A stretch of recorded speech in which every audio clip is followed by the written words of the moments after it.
Primeiro livro do profeta Samuel, capítulo 2, nós vamos ler o verso 11.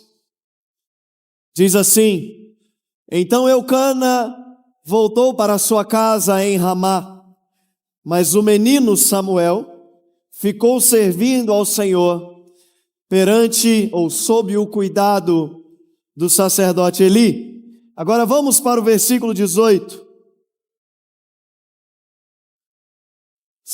Versículo 18, capítulo 2, versículo 18.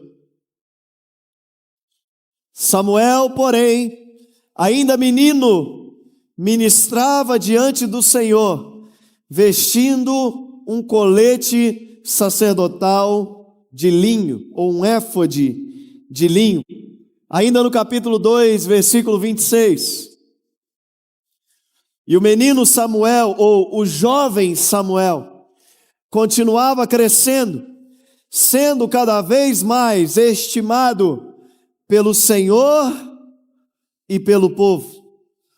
Agora, capítulo 3, versículo 1. E o jovem Samuel servia ao Senhor perante Eli, e a palavra do Senhor era de muita valia naqueles dias, não havia visão manifesta. Sucedeu naquele dia que, estando Eli deitado no seu lugar, e os seus olhos começavam a escurecer, pois não podia ver, estando também Samuel já deitado, antes que a lâmpada de Deus se apagasse no templo do Senhor, onde estava a arca de Deus, o Senhor chamou a Samuel. Eu vou ler de novo. Antes que a lâmpada de Deus se apagasse no templo do Senhor, onde estava a arca de Deus, o Senhor chamou a Samuel e ele disse: Eis-me aqui. E correu a Eli e disse: Eis-me aqui, porque tu me chamaste. Mas ele disse: Não te chamei, torna a te deitar. E foi e se deitou. E o Senhor tornou a chamar outra vez a Samuel, e se levantou e foi a Eli e disse: Eis-me aqui, porque tu me chamaste. Mas ele disse: Eu não te chamei, filho meu, torna a te deitar. Porém Samuel ainda não conhecia ao Senhor que o chamava, e ainda não lhe tinha sido manifestada a palavra, a voz do Senhor. O Senhor, pois, tornou a chamar Samuel a terceira vez. Ele se levantou e foi a Eli e disse: Eis-me aqui, porque tu me chamaste. Então entendeu Eli que o Senhor chamava o jovem. Por isso Eli disse a Samuel: Vai deitar-te, e há de ser que, se te chamar, dirás: Fala, Senhor, porque o teu servo ouve. Assim Samuel foi se deitar no seu lugar. Então o Senhor veio.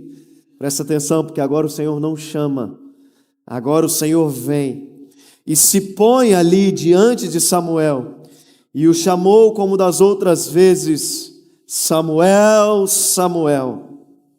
E disse Samuel: Fala, porque o teu servo ouve. A mensagem que eu quero pregar para você nessa noite se chama: Não pare de crescer. Você pode cutucar a pessoa que está do seu lado e falar assim: Não pare de crescer.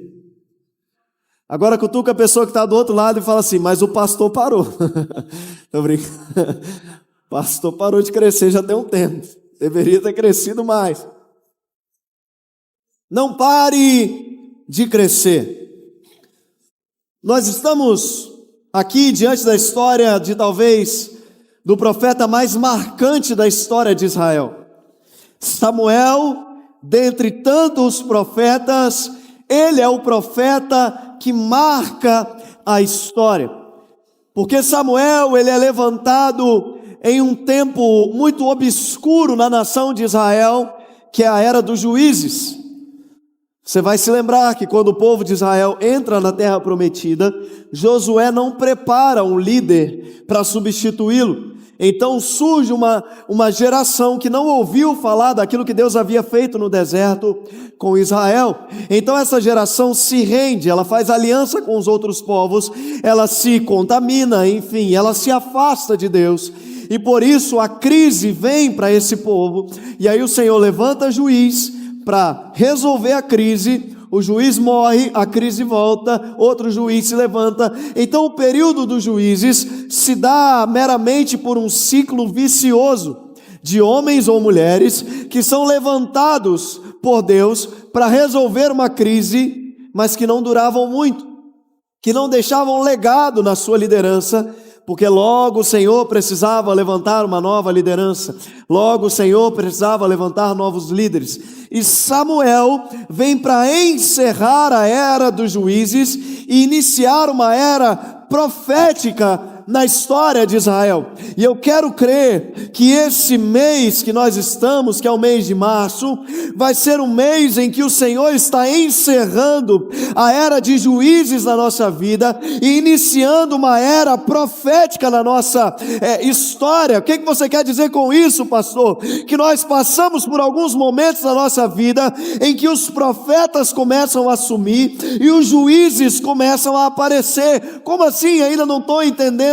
Parece que as pessoas que têm uma palavra de Deus para a nossa vida se calam, e aqueles que estão perto de nós apenas para julgar a nossa situação, apenas para apontar as nossas dificuldades e apenas para dizer aquilo que está acontecendo na nossa vida, sem uma palavra de Deus, começam a aparecer. Parece que existem momentos na nossa vida em que apenas as pessoas que se acham juízes da nossa história começam a ter voz sobre nós. Então agora os juízes têm voz sobre o seu casamento, dizendo que do jeito que está não vai dar certo. Os juízes têm voz sobre o seu ministério, dizendo que as coisas não vão fluir. Os juízes começam a ter voz sobre os seus negócios, dizendo que você não vai prosperar. Mas eu quero crer que ao mergulhar em uma realidade profética, o Senhor vai calar os juízes e levantar os profetas para dizer: não são juízes que dominam mais, nós não andamos na palavra de juízes,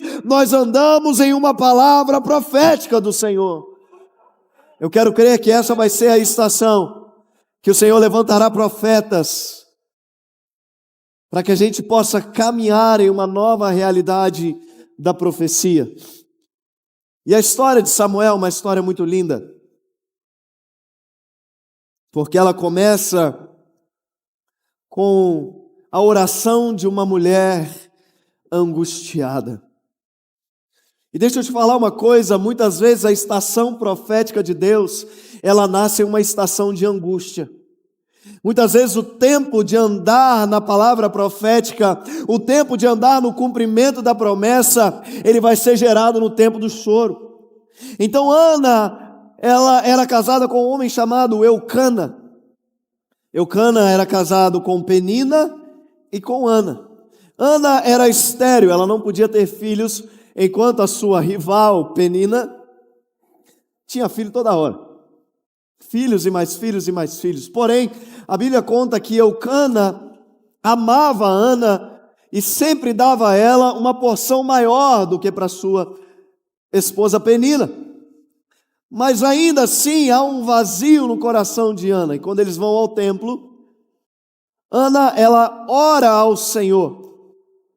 E Samuel, o profeta mais marcante da história de um povo, Samuel, o profeta que inaugura uma nova estação em Israel, ele é gerado em um contexto de esterilidade.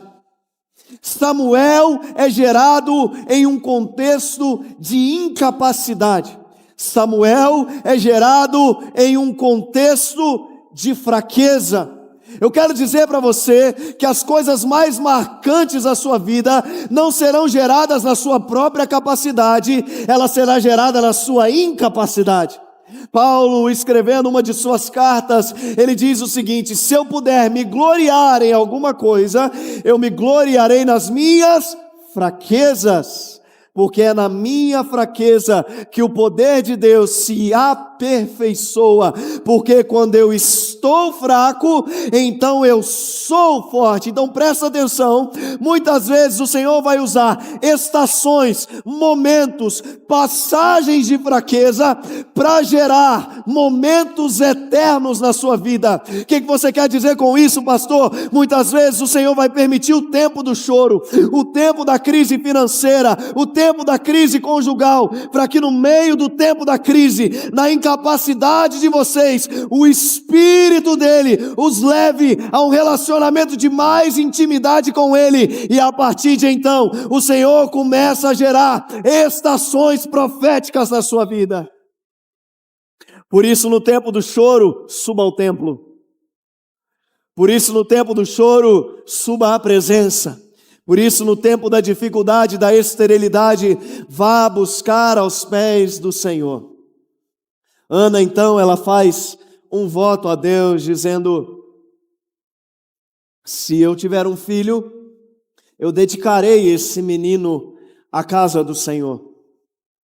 Então ela volta para casa com uma palavra do sacerdote, com seu semblante já mudado, ela já consegue se alimentar. E então ela se deita com o seu esposo e ela engravida. E ela chama esse menino de Samuel, que significa Deus ouve, ou Deus se atentou ao meu clamor.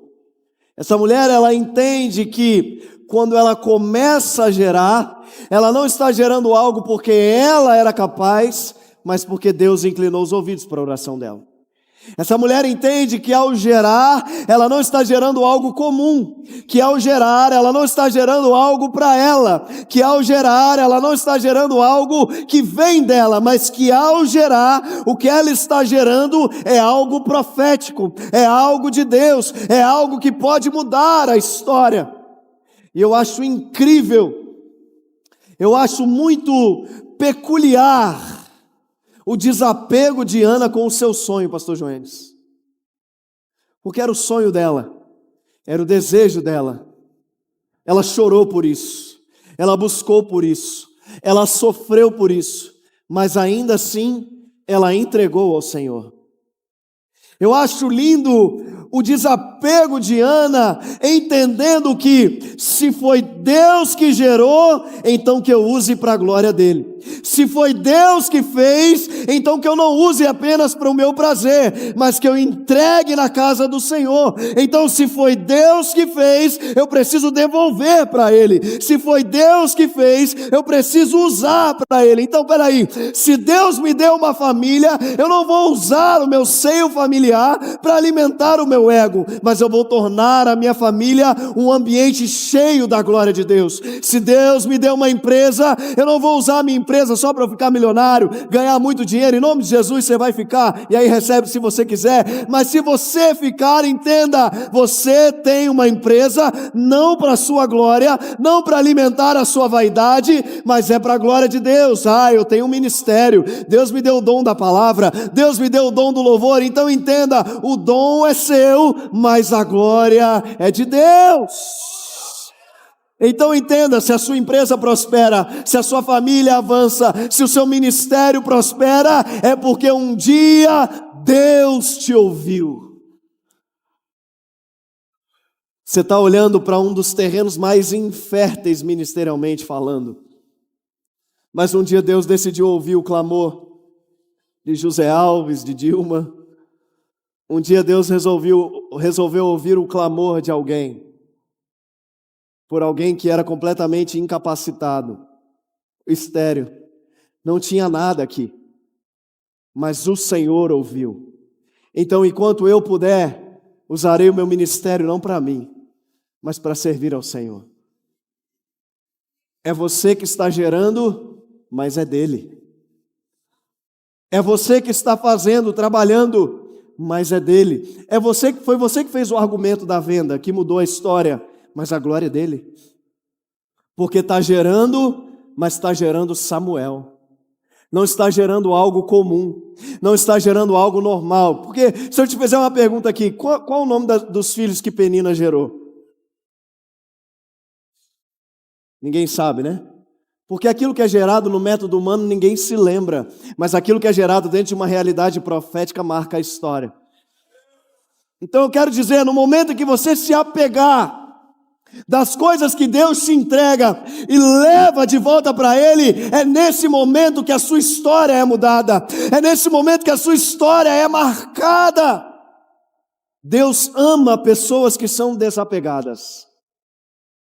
Certa vez Jesus está na casa de seu amigo Lázaro. Eles estão ali tendo uma refeição, de repente vem Maria, quebra um vaso com 1 ano de trabalho, nardo puro, algo que tinha dado trabalho para ela. Quando o Senhor olha aquela entrega, Ele diz assim: o que essa mulher fez, onde o evangelho for pregado, o que ela fez será lembrado. Ela não cantou uma canção, ela não deu um dízimo alto, ela não pregou uma mensagem, ela apenas elevou o nível da entrega. Eu quero te falar, quanto mais você eleva o nível da entrega, mais Deus eleva o nível da profecia. Quanto mais você eleva o nível da entrega, mais Deus eleva o nível do propósito. Eu quero te dizer, existe um nível maior de entrega para você viver ainda um nível maior de propósito. Essa mulher pega aquilo que ela sonhou e ela coloca diante de Deus. E a gente imagina, essa mulher foi chateada para casa. Ela foi triste, JG. Só que quando nós lemos Samuel no capítulo 2, diz que Ana orou ao Senhor e disse: o meu coração se alegra no Senhor. Porque ela sabia, eu estou entregando um filho, mas Deus está gerando um profeta. Eu estou entregando um filho, mas Deus está gerando um profeta. Eu estou entregando um filho, mas Deus está gerando um sacerdote. Eu estou entregando um filho, mas Deus está entregando alguém que vai mudar a história de uma nação. Presta atenção, essa mulher entendeu. Eu estou entregando um filho que ia mudar a minha vida, mas nas mãos de Deus, esse menino que mudaria uma família, pode mudar uma nação. Esse menino que mudaria apenas um contexto, pode mudar toda a história de um povo. Por isso não tenha medo de entregar. Porque quando Jesus está pregando e está todo mundo preocupado porque está tarde, o povo está com fome e os discípulos falam, não tem nada para eles comerem, deixa eles ir embora para comprar na venda. E Jesus fala assim, dê a eles de comer. Aí vem um menininho com 5 pães e 2 peixes. E ele podia falar assim, é pouco. Ou ele podia falar, é meu, quero dar. É meu almoço, eu trouxe, quem não trouxe que se vire para almoçar para lá. Dependendo do tempo de jejum que eu tivesse, essa seria a minha resposta. Quem não trouxe que se vira, meu irmão. Cada um com seus problemas, né? Então vamos embora. Mas esse menino não tem medo de entregar. E aí um lanche que o alimentaria, agora alimenta mais de 5.000 pessoas.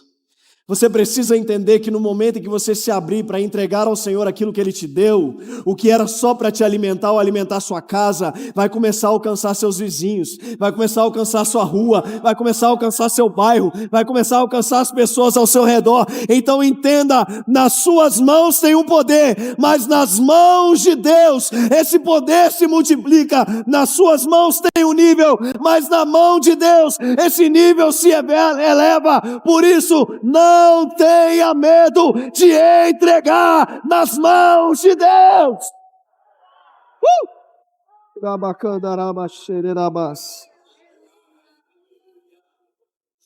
Porque presta atenção, no momento em que esse menino entrou no templo, ele não para de crescer, pastor Jones. Ele não para de servir.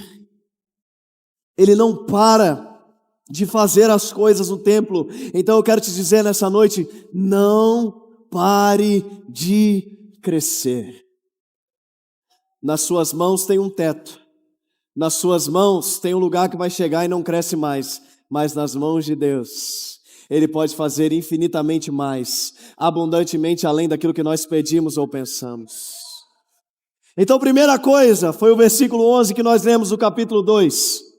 Não pare de crescer, ainda que as pessoas se afastem. Olha o que diz o texto, que eles deixam Samuel e Eucana, seu pai, volta para casa. E que ruptura, que separação difícil para Samuel. Um menino, agora sozinho dentro de um templo, porque o seu pai volta para casa. Então eu quero te dizer nessa noite, muitas vezes o crescimento vai exigir de você algumas rupturas com pessoas do seu passado. Vai exigir de você algumas renúncias de alguns relacionamentos. Muitas vezes seu crescimento vai exigir de você se afastar de algumas pessoas, ou até mesmo, ao ver o seu crescimento, algumas pessoas precisarão se afastar. Eu quero te dizer, não pare de crescer para voltar atrás dessas pessoas. Continue crescendo, ainda que as pessoas se afastem. Continue crescendo, ainda que algumas amizades se acabem. Continue crescendo, ainda que o seu namoro se acabe. Continue crescendo, ainda que aquilo que você achou que ia continuar para sempre não dure para sempre. Continue crescendo, porque Eucana vai, mas Samuel começa a servir ao Senhor. Então Samuel entendeu, para eu crescer no templo, eu preciso dizer adeus para algumas coisas. Para eu crescer naquilo que Deus tem para mim, eu preciso romper com algumas coisas. Então não dá para a gente, ao mesmo tempo, voltar para buscar Eucana e servir no templo. Não dá para a gente seguir o caminho de volta com Eucana e permanecer no templo. Ou a gente rompe com algumas pontes do nosso passado, ou não vamos crescer. Ou a gente rompe com alguns comportamentos do nosso passado, ou não vamos crescer. Ou a gente rompe com algumas convicções do nosso passado, ou não vamos crescer. Ou a gente rompe com algumas coisas que ainda nos prendem, ou a gente sempre vai andar seguindo a Jesus, olhando para trás. Quando Elias chama Eliseu, Eliseu entendeu, eu preciso romper com todas as pontes do meu passado. Ele vai para casa, se despede dos seus pais, mata seus bois, queima seus carros no fogo. É ele dizendo, eu não volto atrás, eu não paro de crescer. Por isso, não pare de crescer, ainda que algumas pessoas ou algumas coisas precisem ir embora. Algumas coisas vão precisar ir embora para o seu crescimento, para a sua maturidade. Vamos voltar na de Ló? Não, né? Deixa aí? Não precisa, né? Algumas pessoas e algumas coisas precisam ir para você permanecer. Porque se elas permanecerem, você também não permanece. Se elas ficarem, ou se você for atrás, você vai sair do lugar onde Deus te plantou. Então, se você é dele, permaneça onde ele quer que você esteja, ainda que todo mundo diga para você ir embora. Permaneça posicionado. Ele começa a servir sendo apenas um menino. É o menino Samuel que começa a servir.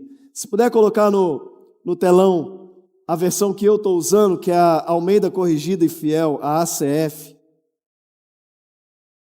Só que presta atenção porque o ambiente que Samuel está é um ambiente corrompido. Porque Eli, o sacerdote, tem 2 filhos, muito do muquirana, viu? Muquirana talvez não seja a palavra. É porque eu queria usar uma palavra, acho que vai ficar muito pesado. Mas muito do ruim. Pensa em 2 filhos ruins que esse homem tinha.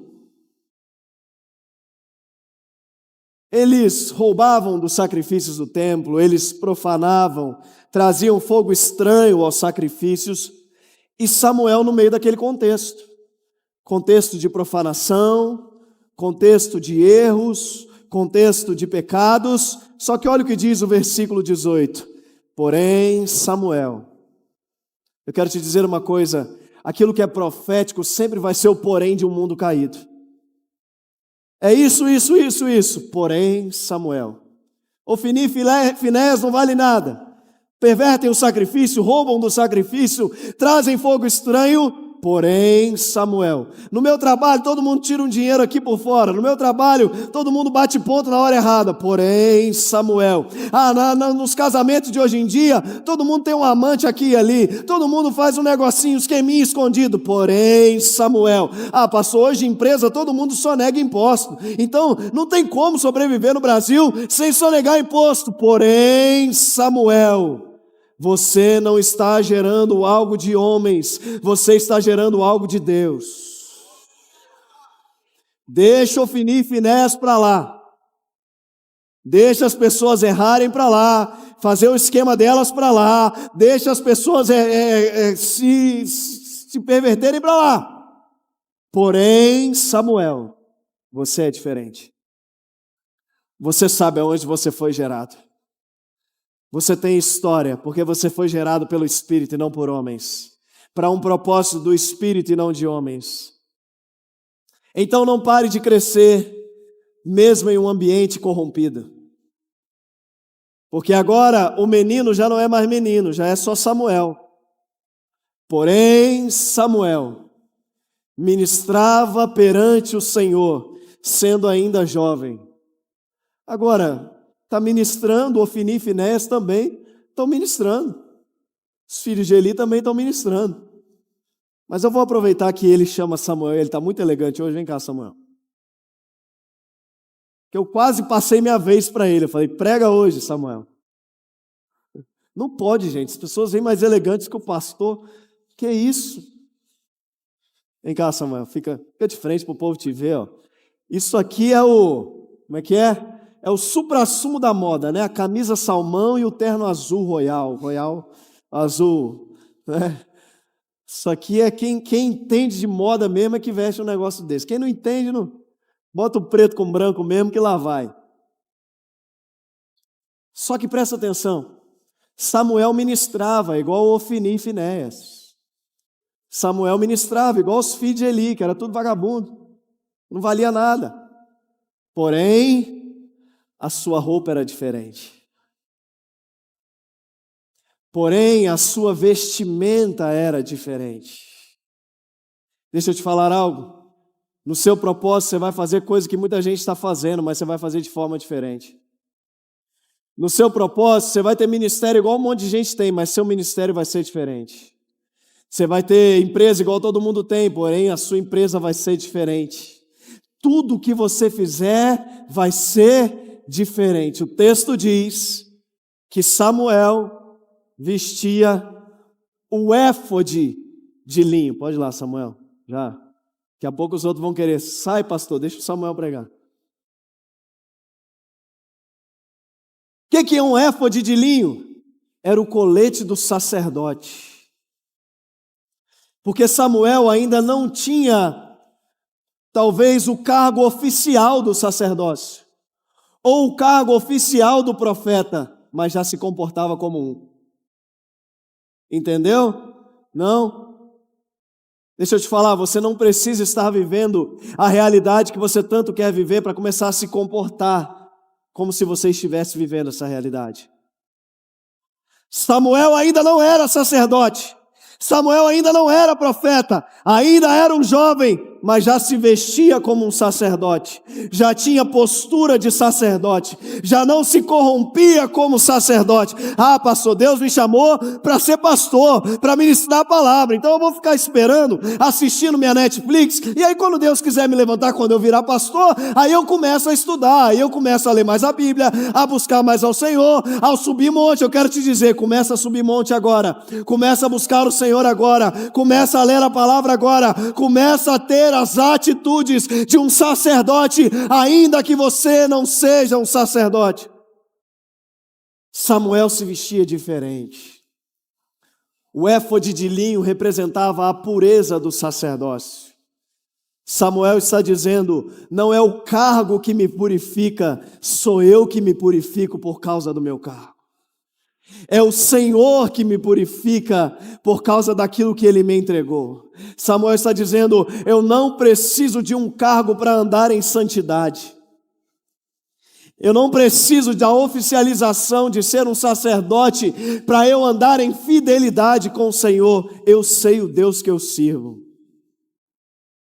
Então a minha pureza não está condicionada à minha função. A minha pureza está condicionada a um propósito que o Senhor derramou sobre a minha vida. Então eu escolho não andar igual Ofni e Finéias, não é porque eu tenho que fazer, não, é porque eu entendi algo. Que enquanto eu andar igual Ofni e Finéias, o meu fim será a destruição. Mas se eu me vestir do colete sacerdotal, se eu me vestir com as roupas do meu propósito, eu acho lindo porque as roupas elas estão muito envolvidas na história. A túnica de José, agora o colete sacerdotal, a roupa de Jesus sendo partida, porque é uma vestimenta. É uma vestimenta, ou seja, ao vestir-se de sacerdote, Samuel está dizendo: eu já vou me colocar em uma postura de sacerdócio. Eu ainda não sou, mas eu já vou ter postura de um. A gente precisa ter postura diante de Deus, meu irmão. Ah, mas todo mundo faz, pastor. Porém, Samuel. Mas você não é todo mundo, né? Ouviu isso a vida inteira. Porém, Samuel. Ah, pastor, mas hoje em dia todo... Porém, Samuel. Sua vestimenta tem que ser diferente. Seu linguajar tem que ser diferente. Suas atitudes têm que ser diferentes. Você tem que ser diferente. Porque você não foi gerado em uma realidade natural. Você foi gerado em uma realidade profética. E então esse menino, o texto diz que todos os anos sua mãe lhe fazia a túnica para que ele pudesse vestir. Eli abençoava Eucana, mas já estava completamente corrompido. Então há uma palavra do Senhor liberada sobre a vida de Eli, que é uma palavra de destruição aos seus filhos. Eli já era muito velho, descobriu o que os seus filhos estavam fazendo, dá um conselho para os seus filhos, e Samuel está no meio desse drama familiar. Ele está sem a sua família, ele está em um contexto completamente depravado, e agora ele se vê no meio de um drama familiar. Eli e seus filhos começam a brigar. Por que vocês fizeram isso? E aquela briga, e aquele negócio. Mas aí o versículo 26 diz, bota o 26 para mim. E o jovem Samuel ia crescendo e fazia-se agradável, assim para com o Senhor, como também para com os homens. Então eu quero te dizer, continue crescendo. O irmão que está do seu lado fala assim, continua crescendo, mesmo que o ambiente não seja agradável. Samuel está num ambiente completamente pervertido, completamente desagradável, de pecado, de perversão, de briga familiar. Mas aí o texto diz, e o jovem Samuel continuava crescendo. Você não precisa de contextos favoráveis para se manter focado no propósito. Por isso, continue crescendo. Pastor, o contexto não é ideal. Pastor, o meu contexto familiar é completamente disfuncional. E o jovem Samuel continuava crescendo. Pastor, o contexto político, econômico, social, filosófico da nação não está bem. Porém, a igreja do Senhor continua crescendo, porém é o reino de Deus, continua se expandindo. Não se contamine com contextos desfavoráveis, continue crescendo, continue caminhando, mesmo em contextos desagradáveis. Pastor, eu entro no meu trabalho, é uma guerra. Que perseguição que eu estou sofrendo naquele trabalho. E o jovem Samuel continuava crescendo. Pastor, minha família parece um campo de batalha. Eu chego em casa, é briga, briga, briga, briga. E o jovem Samuel continuava crescendo. Só que ele não só continuava crescendo, pastor Joenes, mas ele fazia algo que o Senhor sempre fala. O crente tem que ser agradável. e fazia-se agradável. O contexto era desagradável, mas Samuel fazia-se desagradável. Fazia-se agradável, perdão. Então, presta atenção, porque não era o contexto que fazia Samuel, era Samuel que fazia o contexto.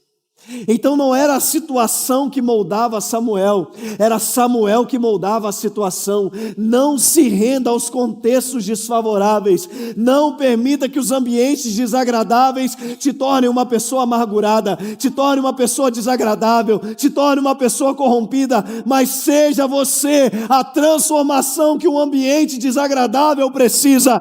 Enquanto o ambiente se apresenta desagradável, você se apresenta agradável.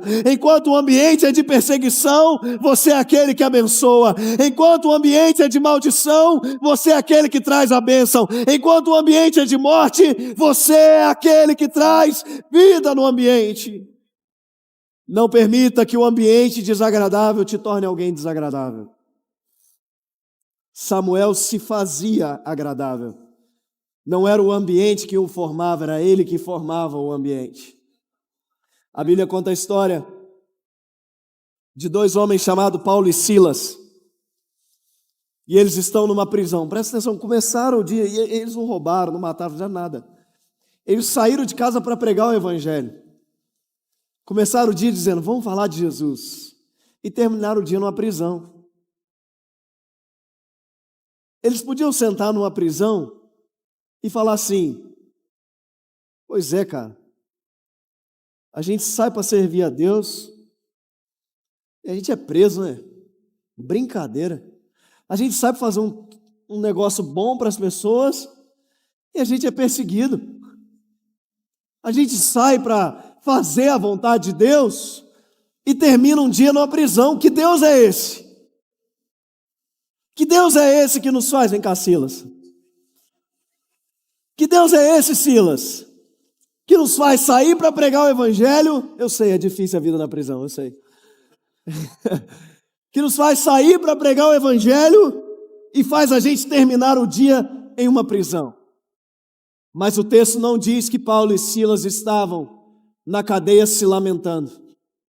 Eles dizem que Paulo e Silas estavam adorando ao Senhor. O ambiente é desfavorável, mas a adoração está conectada com o céu.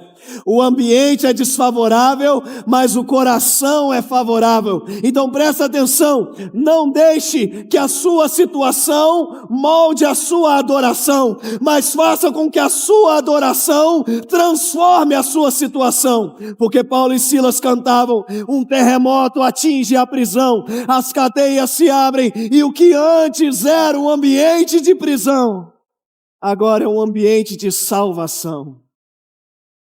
Não permita que ambientes desagradáveis te tornem alguém desagradável. Faça-se agradável em meio às perseguições. Faça-se agradável aos seus perseguidores. Pastor, tem um cara lá no meu trabalho que me persegue, mas é o dia inteiro. Amanhã, compra um chocolate para ele. Sei que você está de jejum, vai ser tentador comprar um chocolate, mas vai lá, compra e fala assim, irmão, deixa eu te falar, Deus abençoe sua vida. Eu quero que você prospere muito, você cresça muito aqui dentro da empresa, que o Senhor te abençoe, que Ele te leve a lugares maiores. Não permita que ambientes desagradáveis te tornem alguém desagradável. Mantenha-se firme no Senhor. E aí, então, veio um profeta profetizar contra a casa de Eli, dizendo que haveria destruição, que os seus filhos morreriam, os dois morreriam no mesmo dia, e que o Senhor levantaria para ele um sacerdote fiel, que procederá segundo o meu coração e a minha alma, versículo 35. Eu lhe darei uma casa firme e andará sempre diante do meu ungido. Agora eu tenho uma separação, então Samuel está sozinho e ele continua crescendo. Eu tenho um ambiente pervertido e Samuel continua crescendo. Eu tenho um ambiente desagradável e Samuel continua crescendo. E agora eu tenho um ambiente falido.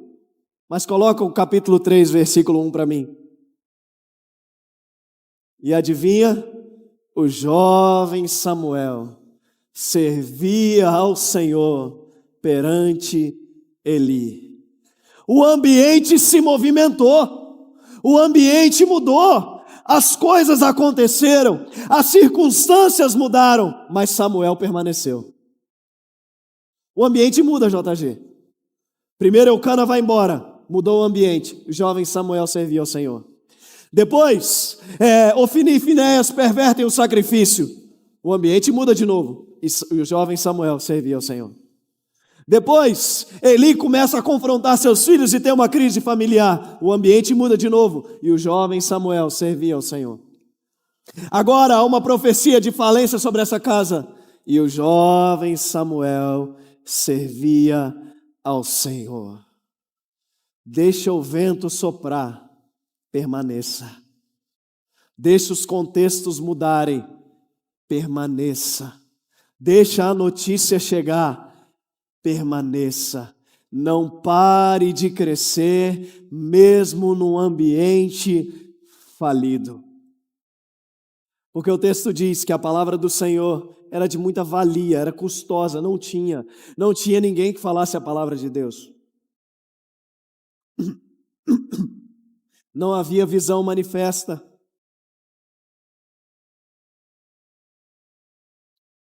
E o sacerdote, que quando Ana foi fazer a oração, já estava sentado, agora, pastor João, ele deitou, agora se rendeu mesmo.